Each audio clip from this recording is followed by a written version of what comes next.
to have you here with us for this exciting program. We're excited to be partnering with Temple Emmanuel in Denver today on this program, and excited to learn about this very important topic of green burial. Really a lot to say here and explore together. We will have the chance to hear from our scholar and then open up the questions and conversation after that. Of course, at any point, you are welcome to put questions or thoughts in the chat as well. And it's my pleasure to introduce Rabbi Adina Lewittes, who is founded Sha'ar, a Northern New Jersey, New York City-based values-driven Jewish community oriented around the call to societal, environmental, and spiritual sustainability. For nearly 20 years, Sha'ar provided multiple gateways into Jewish life, exemplified by a commitment to inclusiveness, diversity, innovation, scholarship, excellence, and collaboration. Adina recently served as a scholar in residence at Congregation B'nai Jeshurun in New York City, a synagogue renowned for its commitment to social justice and spiritual activism. Adina is also a member of the senior rabbinic faculty of the Shalom Hartman Institute, and she sits on the board of trustees of the Abraham Joshua Heschel School and on the board of Keshet. She also serves as the adjunct faculty member of the Rabbinical School at JTS, where she teaches contemporary Jewish law. Previously, Adina served as the assistant dean of the Rabbinical School at JTS and founded a synagogue in Englewood, New Jersey, modeling shared leadership and collective communal responsibility. Rabbi Lewittes regularly enjoys speaking engagements in the US and Canada and publishing essays on topics including Jewish identity, modern Jewish law, leadership, Jewish innovation, sexual gender diversity, multi-faith, multi-heritage marriage and engagement, and contemporary Jewish spirituality. She's married to Andy Lewittes and has 4 children, 2 stepchildren, and 1 incredible dog. Rabbi, welcome, and thank you for being here. Thank you so much. It's great to be back with Valley Beit Midrash, and I'm really honored to spend this time with you. Thank you again also for your flexibility and us being able to reconvene on this time. All right, we're gonna jump right into this topic of green burial. I've got a lot to share with you, and then hopefully we'll have a chance to talk a little bit and to question. What we're going to do today a little bit is some halakhic myth busting. We're going to sort of bring some light into some of the assumptions that we bring to this conversation. All right. Well, now I feel like we even more so need a prayerful moment to get us started on our learning. So it's my minhag, it's my custom to open every opportunity to teach Torah with a very brief nigun. It's a way of, for me, getting centered, opening my mind, expanding my soul to la'asok b'divrei Torah, to do business with Torah, which is what we're here to do today. So join me if you like, or just allow it to have the same effect on you, I hope.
Okay, here we go. Why are we talking about green burial in this moment? Let's take a quick snapshot of the reality today, which is one in which the concept that guides so much of our tradition around death and burial, the concept of Kevod Hamet, the honor that we are obligated and privileged to bring to our deceased, to our beloved. In the age of sustainability, we are confronting growing concern for the threat of climate change, for the reality of environmental degradation, and many questions of Jewish law are surfacing. What do we do with the reality of land scarcity around when it interacts with burial requirements, spacing, above ground mausoleums, as Jewish tradition has engaged with those questions. There are environmental concerns that are raising questions about land use, toxins as a result of seepage from graves, embalming fluid that is seeping into the soil as bodies and coffins decompose, as well as real toxins from radiotherapy and chemotherapy drugs. There is the growing preference for cremation among Jewish people today under the assumption that it is a greener option, better for our planet. Plus, we are living at a time where we are being introduced to a number of alternative approaches to the disposition of bodies, approaches such as natural organic reduction, or otherwise known as human composting, approaches like alkaline hydrolysis, which is a water-based cremation process. There are also some cultural challenges to Jewish tradition today. One being the growing presence of multi-faith and multi-heritage families and communities, and how we are responding to the need to be inclusive and expansive of those families and of the tradition when it comes to their burial needs. And as medical science becomes much more sophisticated in offering analyses helpful to the health and well-being of families and to medical science, autopsies are being elected for in greater numbers, and the decision to leave bodies to science. So our gathering here today to talk about these difficult and in some ways explicit issues, we are here to ask the questions about how these various initiatives, how some of these cultural realities live within the halakhic system, live within a relationship to Jewish law. What are the roots of the practices that we assume have always, if you will, shaped Jewish tradition around death and burial? How do these innovative initiatives cohere with those traditions?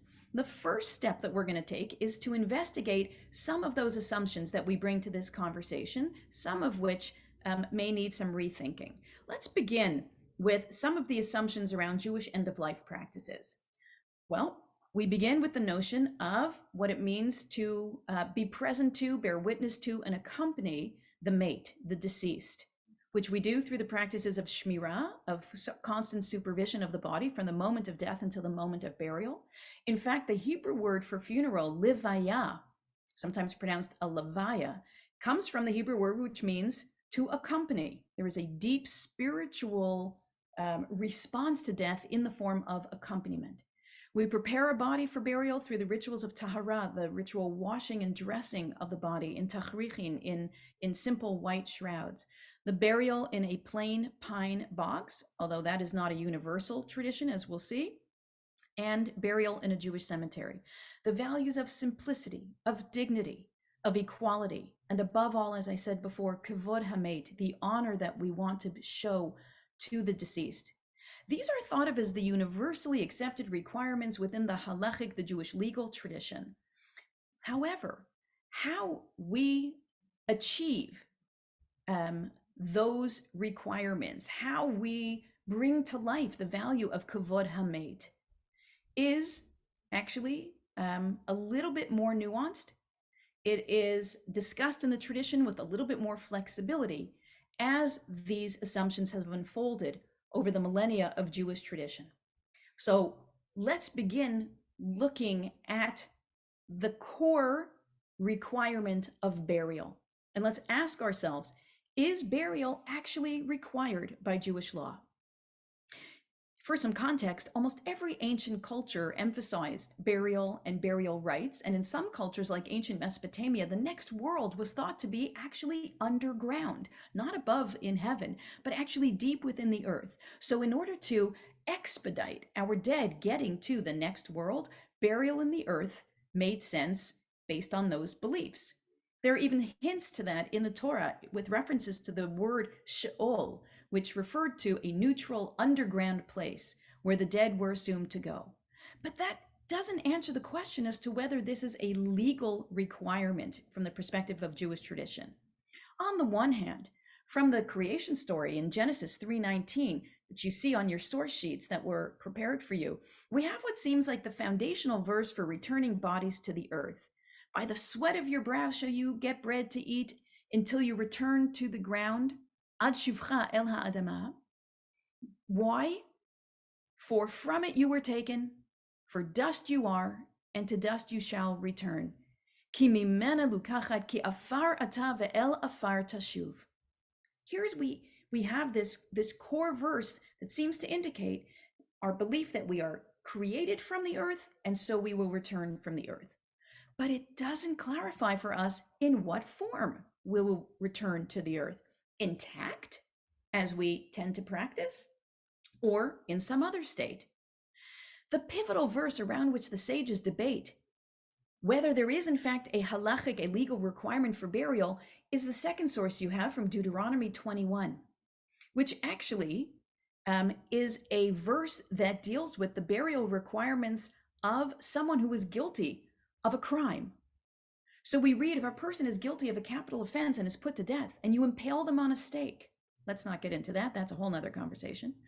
You must not let their corpse remain on the stake overnight.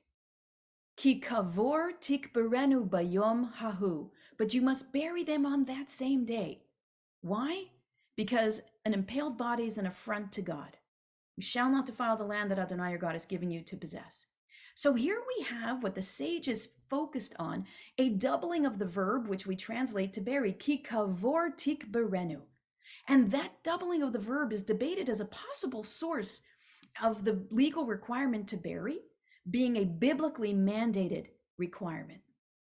It could, by some readings, be there to emphasize the need to care for our dead promptly, as this verse is seeming to suggest to us, because leaving a dead body out, Kevod Hamet, is actually a very serious biblical offense, right? And an affront not just to that body and to the family of that deceased, but also to God, according to this verse. The sages in the Talmud in Masechet Sanhedrin enter into a long and heated debate about this very verse and what it's trying to tell us. So let's look at some of that debate, as you see in the next source from the Talmud, Sanhedrin 46b. The Mishnah teaches that everybody, not only an executed criminal, must be buried on the day of their death if that's at all possible. Rabbi Yochanan says in the name of Rabbi Shimon Bar Yochai, from where is it derived that one who leaves his deceased overnight without burying them transgresses a prohibition? And so they quote our verse, Kavor tikberenu, you shall bury them, right? Doubling the verb for emphasis. And they learn from here that if you don't bury your relative right away, you are transgressing a serious prohibition, right? So the opening section of their discussion here doesn't really talk about any requirement to bury. It talks about a requirement to dispose of the body immediately. But then it goes on. There are those who say that Rabbi Yochanan says in the name of Rabbi Shimon Bar Yochai, where in the Torah is there a remez, a hint to the mitzvah of burial? And again, our verse is quoted, Kavor tikberenu, you shall bury, doubling the verb, right? And from here, the suggestion is there's a mitzvah to bury that we find in the Torah.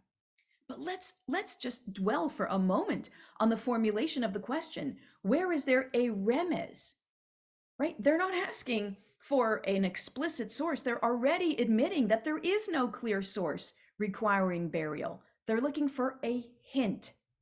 When we go on, we'll see that it wasn't just the rabbis who were investigating this tradition.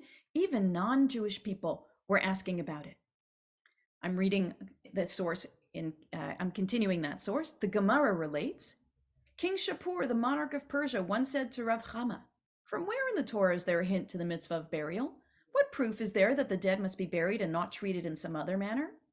Rav Chama was silent and said nothing to him, as he could not find a suitable source. Wow.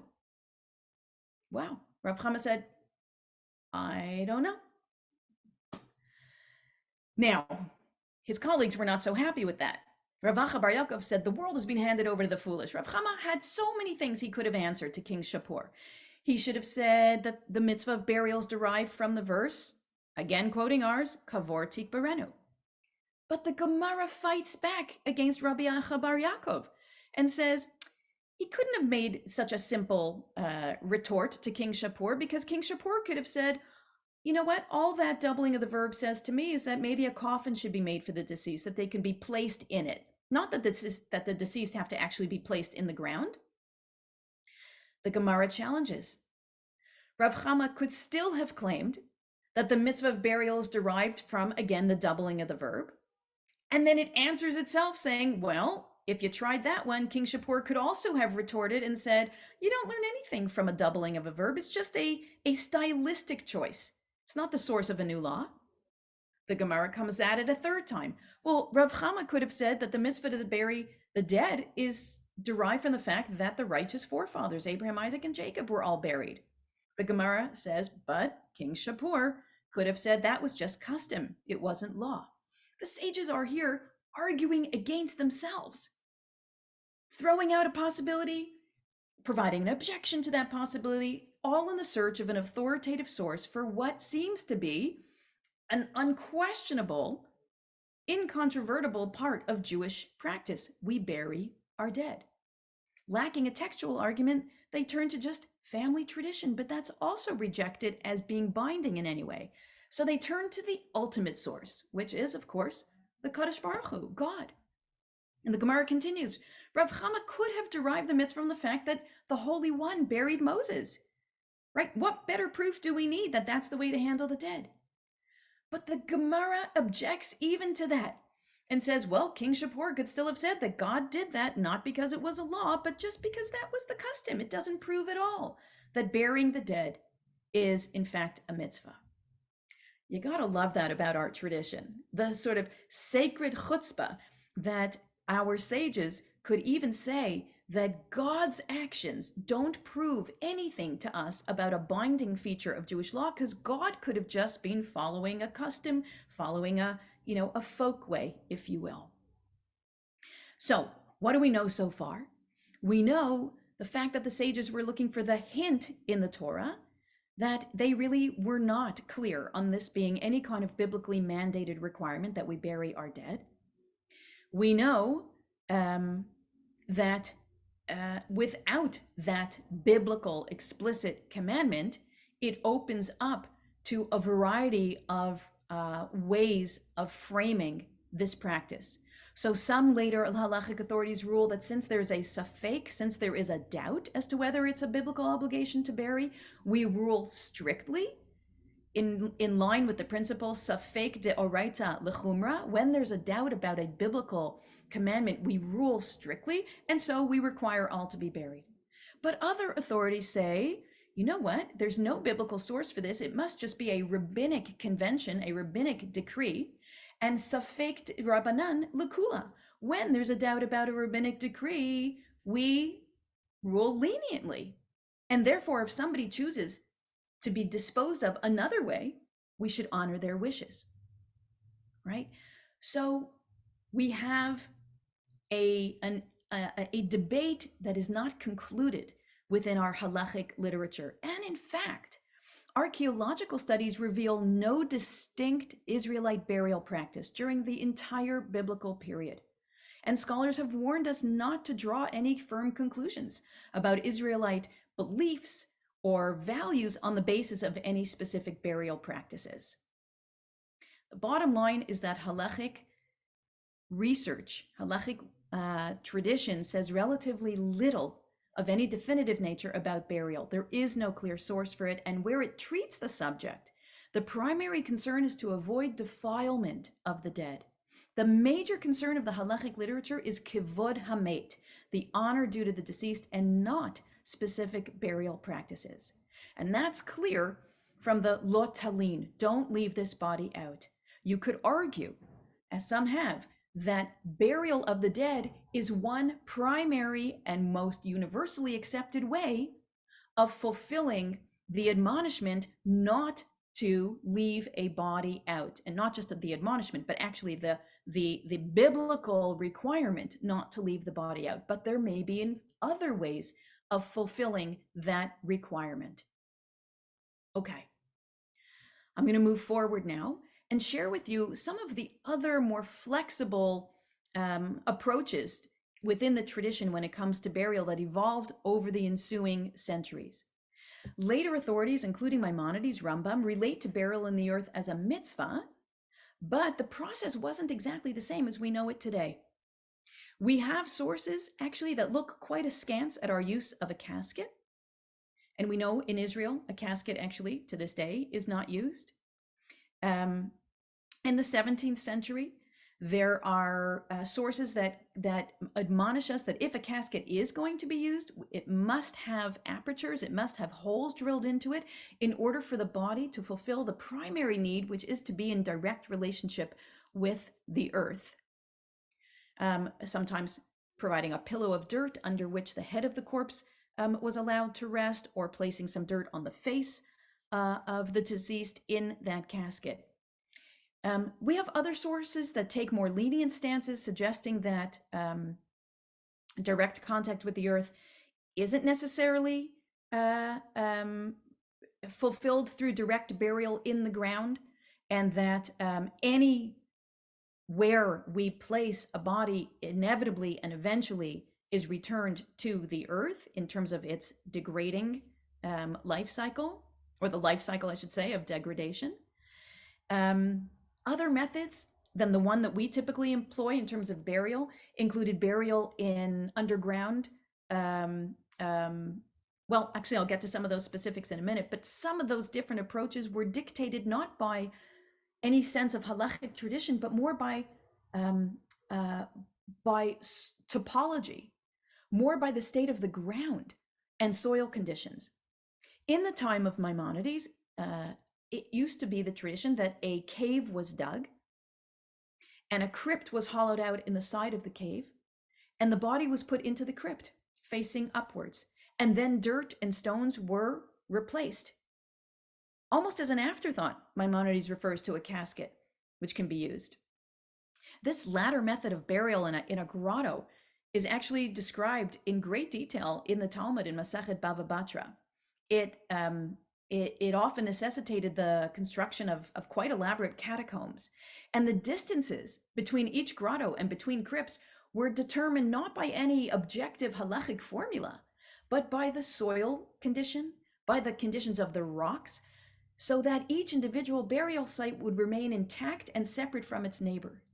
Rather than the way we define our cemetery setups today with specific measurements, the concern was the spacing, the distinct and durable separation of the bodies. So, for people who are concerned about land scarcity today and the amount of space that cemeteries take up, the measurements by which we make our decisions could actually be rethought if our civil rules could also be relaxed.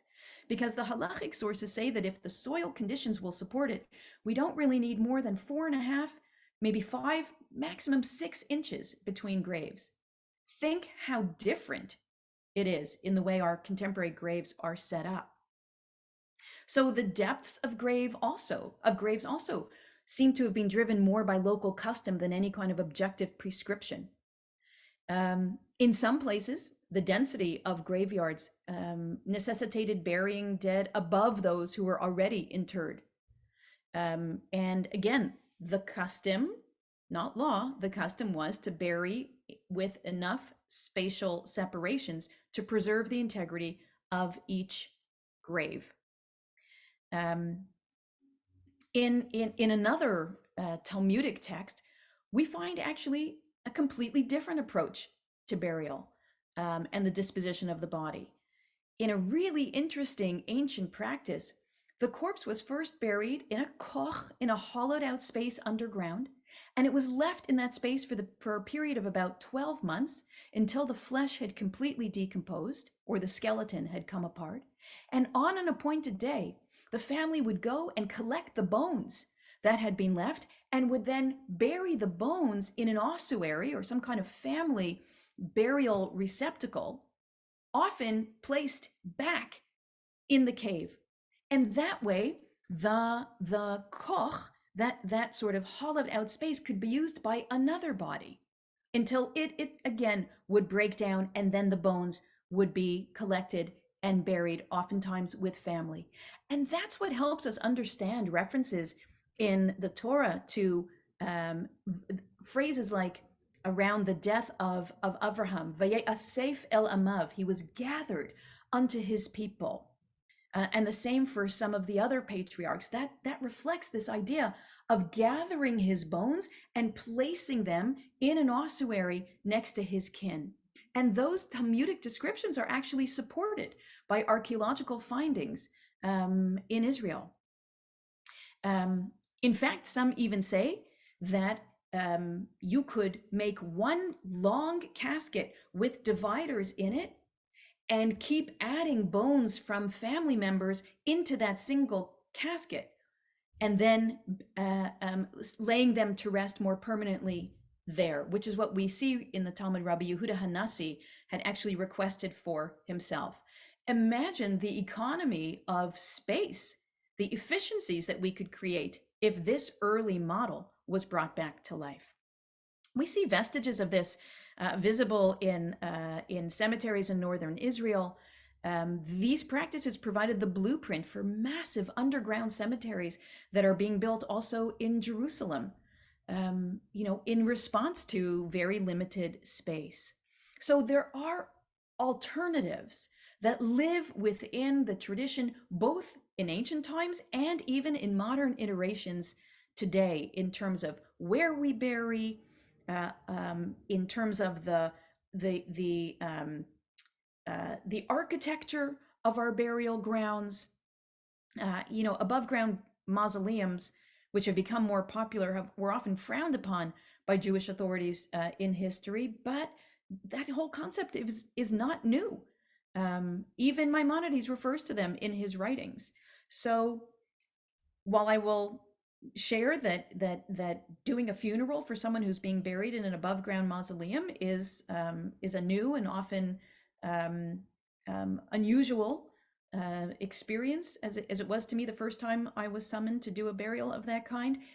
These are not radically new models. They are deeply rooted in the tradition.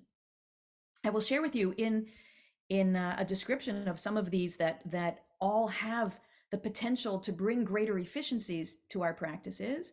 I met a few years ago an architect through a committee that I sat on at Columbia University, who is utilizing a version of what I described of placing bodies temporarily in a holding space until the flesh decomposes and then being able to collect their bones.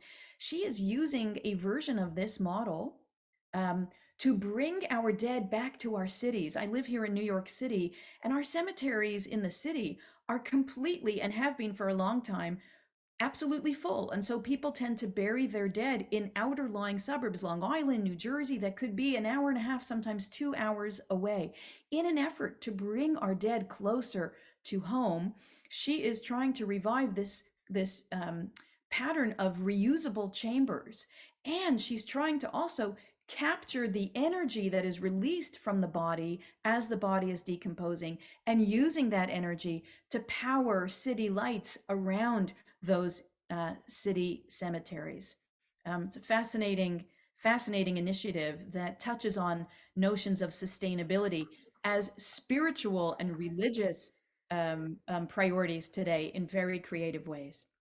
So we've seen that burial as we know it is not exactly how burial was done throughout the ages, and that there are early precedents that could serve as models to us, who are those of us who are concerned about being more economical in land use, and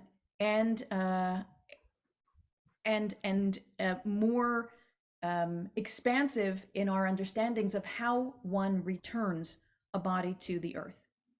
Now I want to look with you at some alternatives to burial that have been introduced in recent years.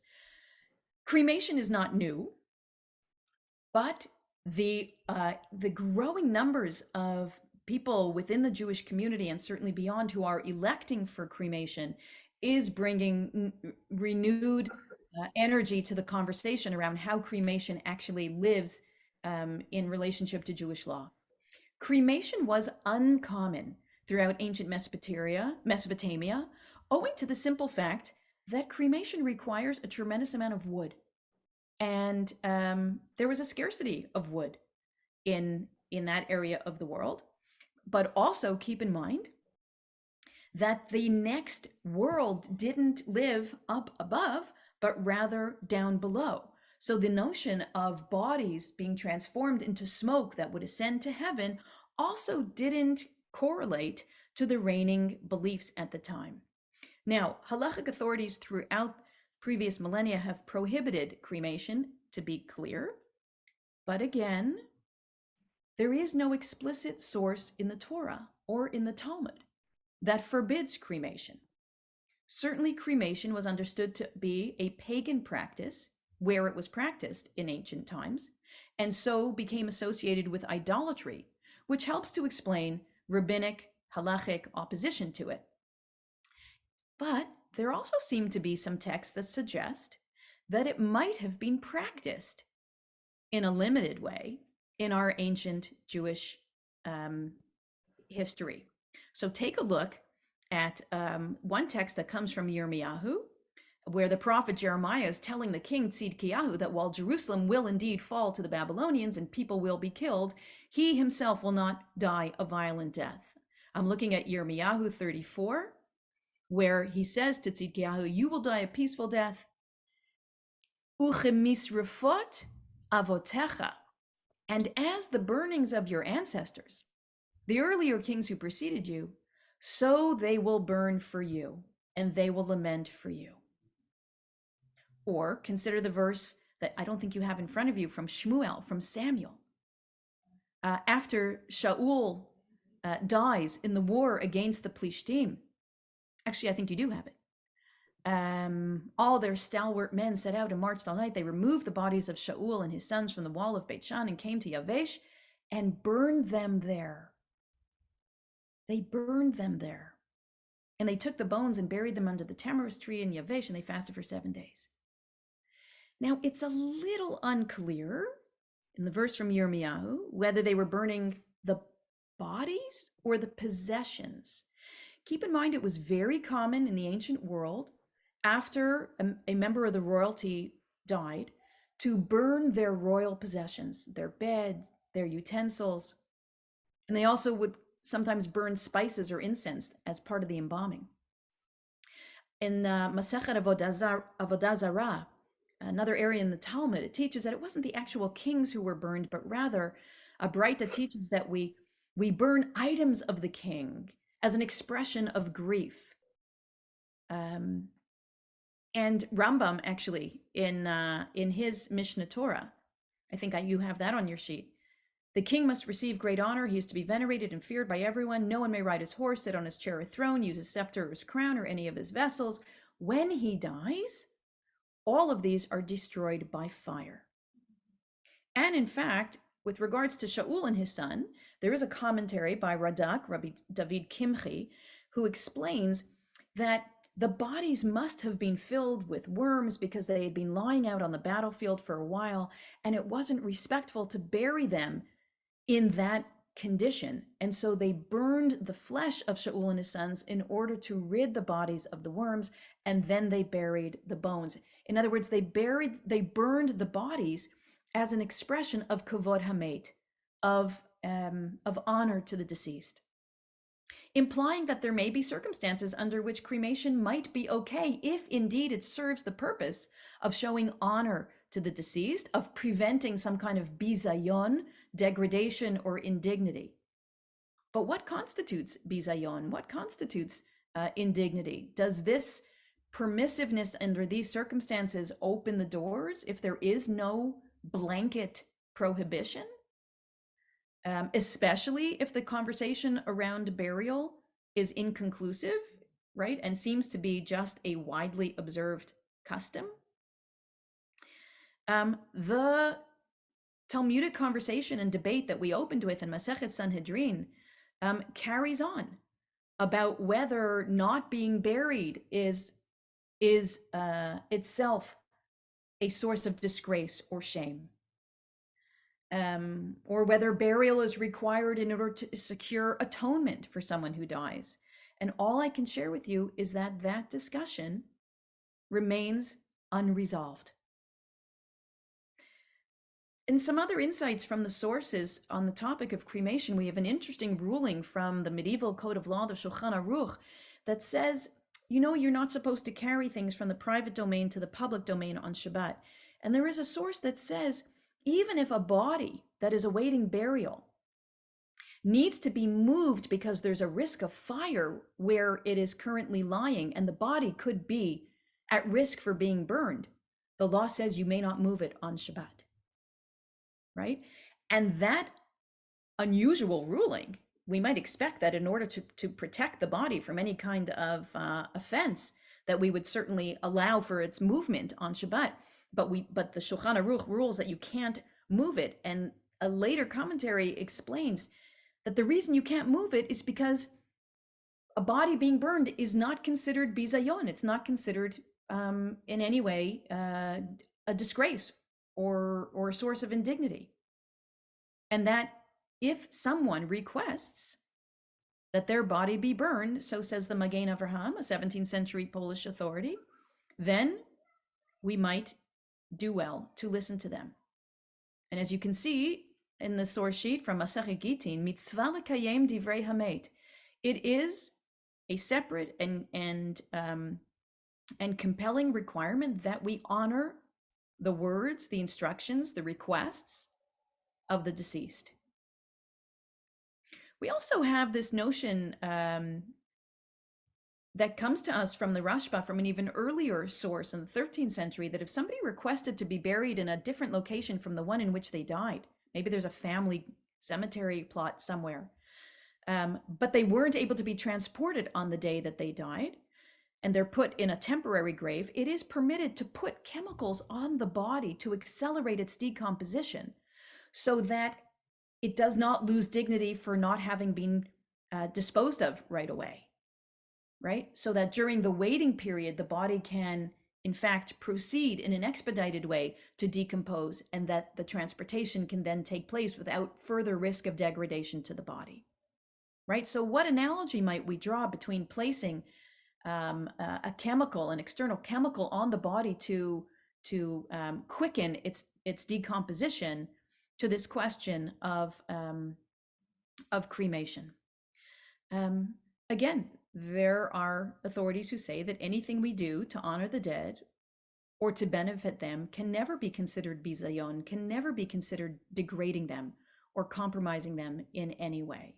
Certainly, there are things that undermine the natural process that we want to prefer, but that doesn't mean that these alternatives are necessarily prohibited by law. Now, it's not probably a surprise to many of you that halakhic authorities like Rav Kook and others in times closer to ours ruled that cremation is absolutely prohibited, and that he even went one step further and said that it's prohibited to bury the ashes of someone who's cremated in a Jewish cemetery. Some even went so far to say that we deny Shiva and Kaddish for someone who chooses cremation. But others, even Rambam from much earlier days, felt that you should you should bury them in a Jewish cemetery, and uses our verse from Devarim as proof. Here you're talking about a criminal who was deserving of capital punishment, and still our priority is to bury them. And some executions, by the way, not that, the question of whether Jewish law actually ever condemned anybody to death is itself subject to great debate. And we learned that if a rabbinical court sentenced one criminal to death in 70 years, it was considered a bloodthirsty court. But keep in mind that one of the punishments or forms of capital punishment that are countenanced by the Talmudic tradition was being burned to death, fire. Eventually, the prohibition against cremation became universal, and so many have argued that there's no reason to overturn it. But before I say but, I mean, there are those who also bring theological arguments against cremation, such as concern that anybody who's cremated might not be worthy of Tchiyat HaMetim, the rebirth of the dead, right? Because if there's no body to bring back to life, that's kind of a weak argument. I mean, if there is a God and that God can perform the miracle of re-enlivening a dead body, I would imagine that God could also probably reconstitute the body. When I studied this issue with a colleague of mine, they predicted that while cremation won't necessarily be accepted widely by Jewish halakhic authorities today, we're probably not far from someone placing some kind of rabbinic seal on that choice.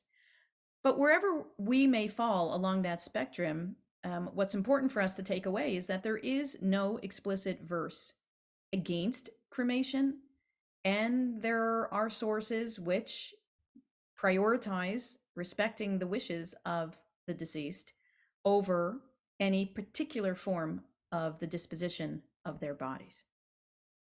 And at this point in time, it is much more widely embraced by rabbinic authorities that if someone does choose to be cremated, that we bury them properly, the ashes, in a Jewish cemetery. And many, many traditions encourage rabbis to officiate at a funeral service before the cremation and at the burial of the ashes, although some continue to discourage that. Let me say another word.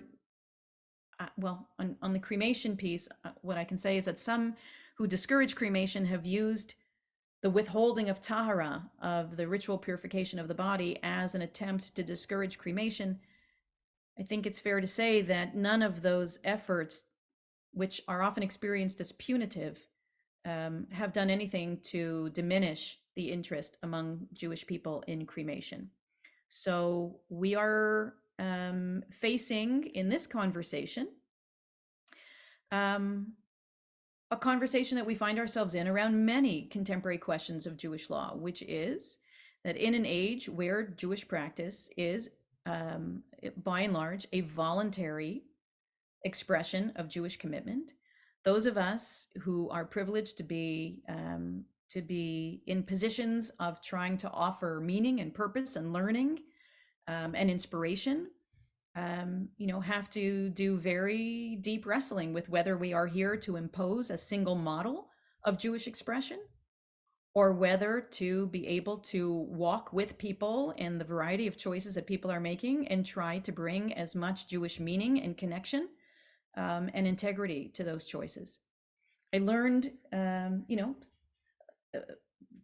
about 15 years into my rabbinate. I've been ordained and working as a rabbi for over 30 years now. But I learned through some very difficult moments that in truth, my mission and purpose as a rabbi is not to inspire or educate people to become versions of me and to replicate my Jewish choices, but to educate and empower and inspire people to make the Jewish choices that are most authentic and sustainable and meaningful to them, and to be as much a source of learning and of dignity as I can be for them. I will note that many of us find ourselves when losing a parent to sometimes confront the clash between our own Jewish values and the values of our parents and the choices that they may have made, and it brings out layers of the mitzvah of kibud av va'em, the honor we want to show to our parents. Do we follow their choices when their choices contradict our readings of Jewish tradition? Do we impose our values on them? These are difficult conversations. The most important takeaway, I think, is for us to really have these conversations beforehand, so that we can make the most appropriate choices. I want to say a word before I leave cremation. I'm looking at our time. I'll ask for your patience a little bit because I had some tech issues. I want to make it very clear, having said all of this, that the assumption that cremation is a greener choice, and thinking of that choice as living in alignment with our Jewish call to planetary sustainability and to caring for the earth, that is actually a very serious misunderstanding. Cremation is not an eco-friendly choice. The amount of emissions from the energy that it takes and from the release of toxins within the body that get burned and that get released into the atmosphere makes cremation actually an extremely extremely painful assault on the environment. And even the shedding of ashes, the scattering, I should say, of ashes onto the earth is very, very harmful, because the remains from cremation contain residues like sodium, that are actually very, very harmful to vegetation. So this romantic idea of scattering ashes to promote growth or planting them is severely misguided. The other form of cremation that is becoming popular is called alkaline hydrolysis, which uses water to dissolve the body. It's now legal in at least 18 states. It requires the water to be heated to a certain level. The pressure from the water and the some of the additives to the water cause the expedited degradation of the flesh, so that you are left with the bones, which can then be buried in a Jewish cemetery. Some of the questions that we have to wrestle with around aquamation or this alkaline hydrolysis is that the water that remains after that process is often directed into the local sewage pipes. And we have to ask ourselves whether that process coheres with our values of Kevod Hamet. Right? The accelerated degradation of the flesh, as we've seen, might be able to live within Jewish tradition, but what is the state of that water which contains the remains of the flesh of that person? And the other process that I want to raise with you today is human composting, or what's called natural organic reduction, which is a process that takes about 30 days, where the body is placed in a vessel along with wood chips and straw, and or sometimes the vessel is called a curing bin, and the soil is allowed to rest and to mix with, to continue exhaling carbon dioxide. Once that process is complete, family can come and retrieve the soil that is the remains of their beloved. Now, there are several questions that are raised for us in terms of this process and Jewish law. As we saw, there are many sources that emphasize the quick reintegration of the body with the earth. And we saw that not everywhere are coffins used. We saw that there are, accepted times of chemicals that are placed on the body to accelerate that decomposition. But the question around natural organic reduction includes, what do we do with that soil that remains? Do we take that soil and bury it in a Jewish cemetery? Do we take that soil and place it somewhere else and maybe use it to plant trees as part of an effort to reforest and replenish our planet? That begs the question of whether designated burial grounds are required in Jewish tradition. Gravestones are not required by Jewish tradition and are far from universal. In earliest times, no inscribed markers were used. Sometimes just a plain stone was placed over a grave, partly to prevent scavenging animals from getting into the grave. It then became an expression of, wealthy families to place stones as markers. And actually, communal cemeteries grew out of family cemeteries. So it raises this question of the formal burial grounds, whether they are necessary. It also raises the question of whether using this soil for any other purpose, like let's say it was used to establish some green areas in a municipality, in a neighborhood. Well, we have pretty strict traditions around what kind of behaviors are appropriate in a cemetery. Levity is frowned upon in a cemetery. So what would it mean to create parkland out of the soil of human remains? It might have a clear ecological benefit, but is it an expression of Kevod Hamet? We also have a clear instruction in our tradition not to derive any benefit, no hana'ah, from a deceased body. If we deploy this soil with the best of intentions to greening our planet, either through reforestation or establishing more green land, how does that cohere with the value of not deriving benefit from a deceased body? How do we resolve the tension between wanting to take greater responsibility for the health of our planet and also continue to take responsibility for our tradition? So I'm just going to sum up and say, amazingly or not, it turns out that the most ancient of Jewish burial practices, that of simply placing the body into the ground as a way to quickly reintegrate it with the earth, and maybe even collecting the bones after decomposition to be placed in a family ossuary, it seems, amazingly or not, that our most foundational approaches to bodily disposition are among the most green approaches, right? Our ancient Jewish tradition is probably one of the most environmentally sound approach to burial, though there is room, as we saw, for greater efficiencies there. What we need is some fresh halakhic thinking in terms of the new approaches for handling the body after death, to see if we can have them align with the Jewish values and practices that are known to us in terms of alkaline hydrolysis, natural organic reduction, Capsula Mundi, which is an Italian initiative where the body is placed in a cocoon containing seeds, and as the body decomposes, it nourishes the seeds and a tree and other vegetation grows from that place. What we know is that there is openness and expansiveness within the tradition regarding the requirement of burial. We know that there is a priority to reintegrate with the earth, and that there are moments when there is permission to allow for substances that accelerate that process. We know there is no firm precedent regarding Jewish collective cemetery grounds. We know that it is a mitzvah to honor the wishes of the deceased. And we know that we have an equally authoritative halakhic imperative to be stewards of creation.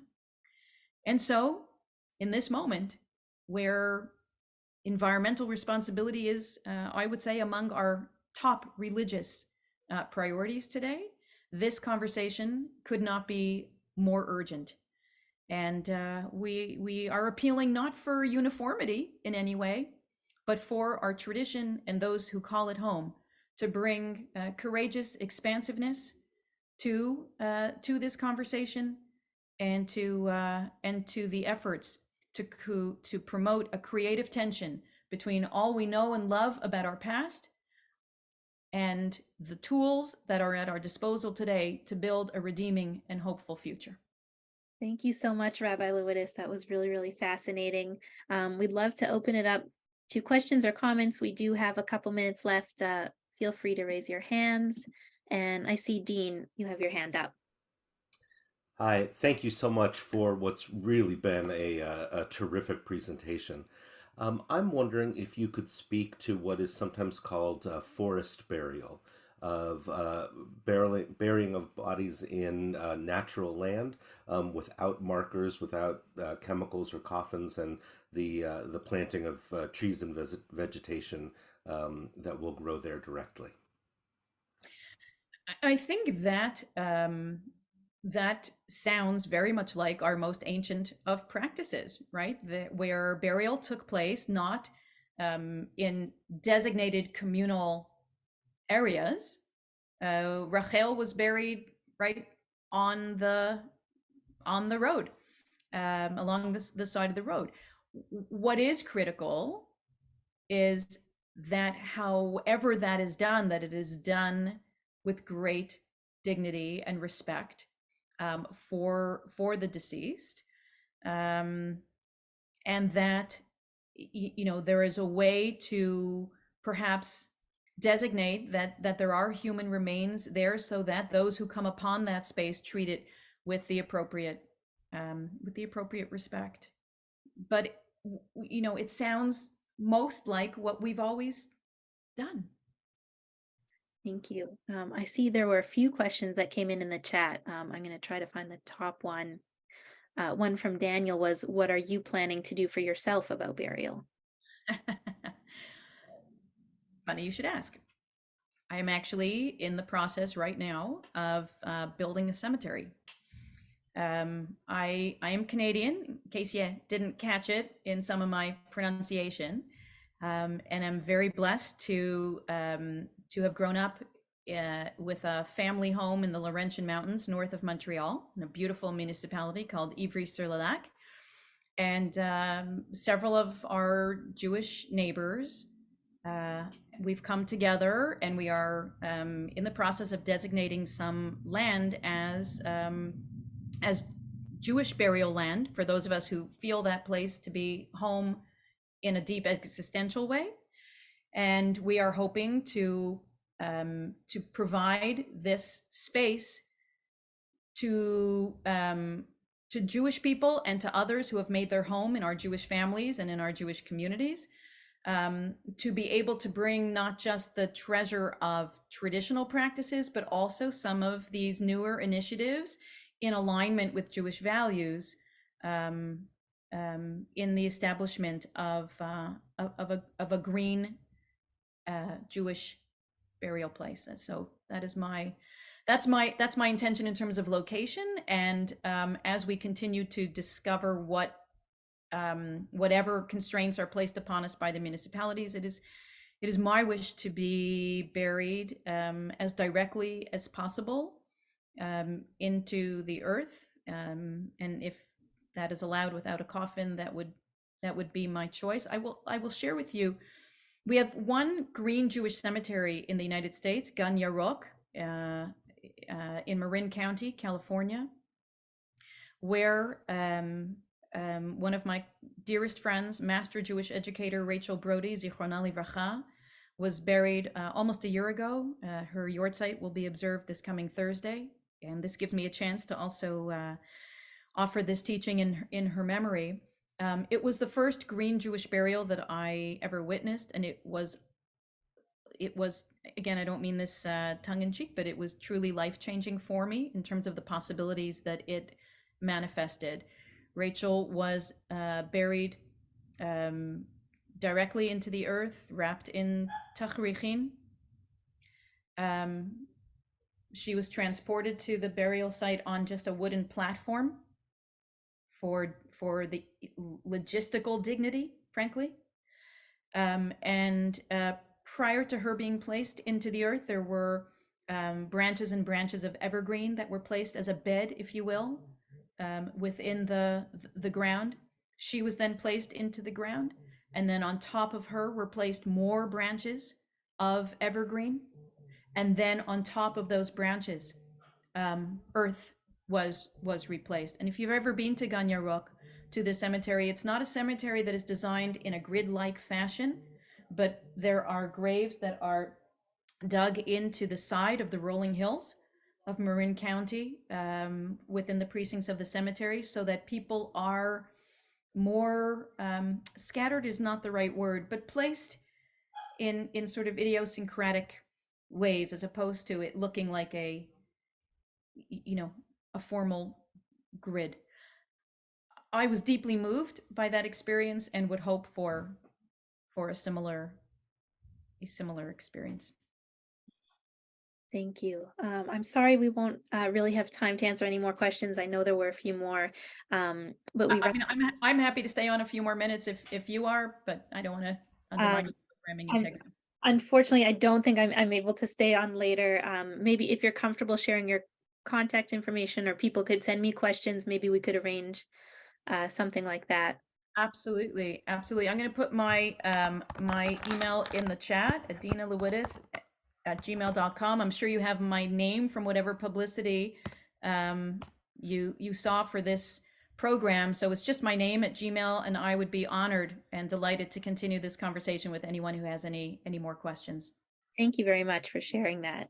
And thank you so much. This has been a really interesting presentation. It was an honor to have you here. Thank you everyone for joining. We will be on a little bit of a break for Pesach, so our next class is not until April 20th, where we will hear from Rabbi Will Friedman about repairing the world, Tikkun Olam, radical justice, or conscientious consequentialism. So I hope that you can all join us for that. And thanks again. Have a great day.